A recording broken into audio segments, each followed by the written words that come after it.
దేశ భద్రతను కాపాడుతున్న సైనికుల సేవలు మరువలేనివని గవర్నర్ డాక్టర్ తమిళిసై సౌందరరాజన్ అన్నారు.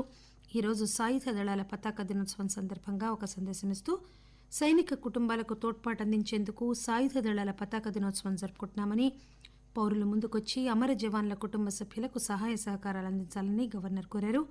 ప్రతి ఒక్కరూ పతాక దినోత్సవం విరాళం రూపంలో సహాయం అందించాలని విజ్ఞప్తి చేశారు.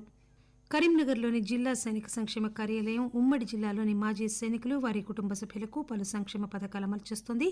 జిల్లా సంక్షేమ అధికారి లెఫ్టినెంట్ కె ప్రవీణ్ కుమార్ ఈ పథకాల గురించి ఆకాశవాణికి వివరిస్తూ, నా పేరు లెఫ్టినెంట్ కె ప్రవీణ్ కుమార్.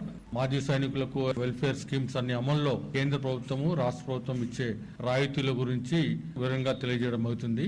మాజీ సైనికులకు కేంద్ర ప్రభుత్వము రాష్ట్ర ప్రభుత్వము అనేకమైన సౌకర్యాలు కల్పిస్తుంది. నా పేరు మమత, కమన్పూర్ మండల్, పెద్దపల్లి జిల్లా. మా ఆయన ఒక జవాన్. తను ఆర్మీలో 2013లో జాయిన్ అయ్యారు. 2018లో మ్యారేజ్ అయింది. జమ్మూ కాశ్మీర్ కి ట్రాన్స్ఫర్ అయింది. విధి నిర్వహణలో వీరమరణం చెందాడు. యూనిట్ తరపు నుండి మాకు ఆర్థిక సహాయం మాకు అందించారు. తెలంగాణ తరపు నుంచి కూడా ఆర్థిక సహాయం అందిస్తున్నారు.